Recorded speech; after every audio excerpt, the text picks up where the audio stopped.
Avec quelqu'un qui a dit que je peux pas jouer aux poupées, et après j'ai pleuré.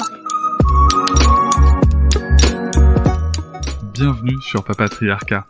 Je suis ravi de vous recevoir sur ce format appelé Réponse, tout simplement parce qu'en fait je vais répondre à un message audio qu'on m'a laissé via l'outil SpeakPipe.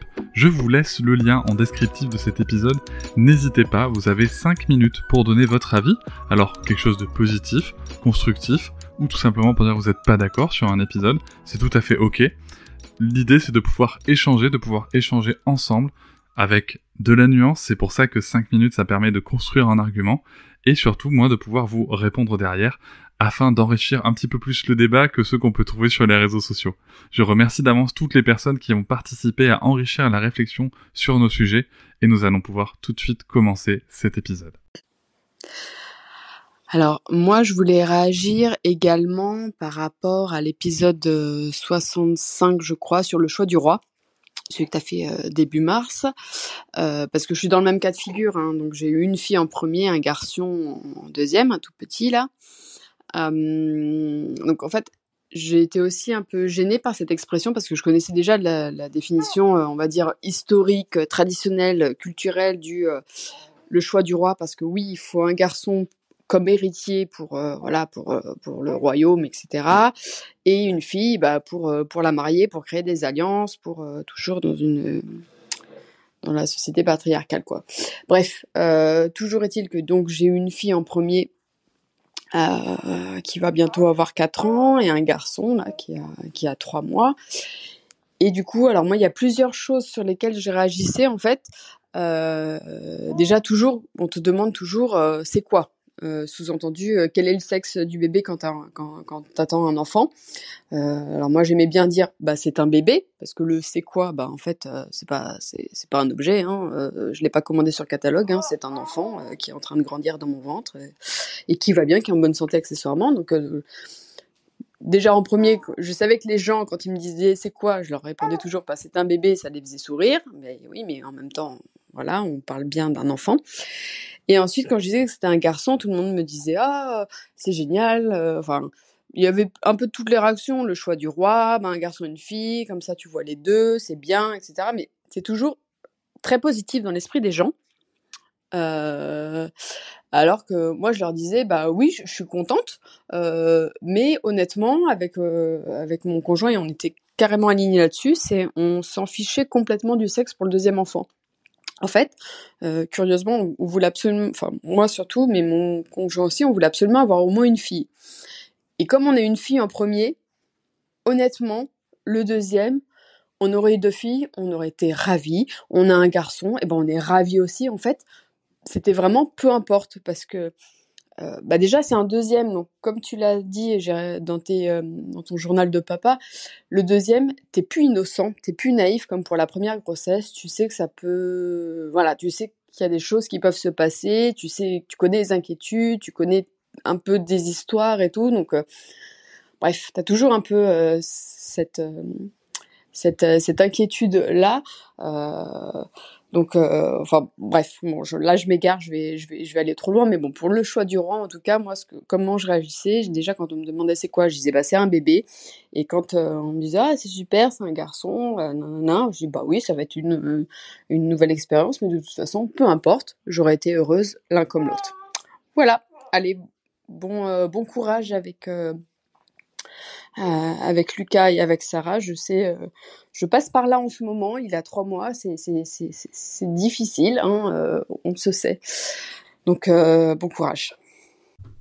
Salut Laure-Anne, merci pour ton message, merci pour d'avoir pris le temps de le faire, c'est cool, j'adore tellement les échanges via SpeakPipe.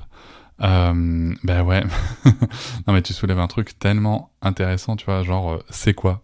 C'est un enfant. C'est quoi ? C'est un bébé. Après, je sais que j'ai une amie qui répondait avec beaucoup d'humour. C'est quoi ? Écoute, je sais pas, un poisson rouge. Enfin, à chaque fois, trouver un truc différent à dire. Donc je pense qu'on peut en effet trouver plein de réponses, mais c'est vrai que il y a ce côté, où on s'en fout pas pour différentes raisons. Nous, je l'ai souvent dit pour Lucas, à la maison, on s'est posé la question, enfin en tout cas moi je me suis posé la question. Noëlla m'avait clairement répondu, ben non, elle a besoin de savoir pour se projeter, ce que je comprends tout à fait, puisque moi c'était le cas pour Sarah, j'avais besoin de savoir à ce moment-là de ma vie, en 2018. Mais c'est vrai qu'entre-temps, tu vois, on évolue et je voulais tenter de vivre cette aventure de pas connaître le sexe avant la naissance. Je trouvais ça vraiment hyper intéressant. Mais bon, je l'ai déjà dit quelque part, je sais plus où, mais on avait aussi convenu avec Noëlla que c'était pas possible, en tout cas pour nous, que l'un sache et pas l'autre. On a enregistré d'ailleurs des épisodes ensemble hier et aujourd'hui, enfin pas hier, mais dans la semaine et aujourd'hui, et on en parle de ça justement, de cette situation-là, et donc du coup elle développera plus son point de vue que moi, donc c'est bien, comme ça je parlerai pas à sa place.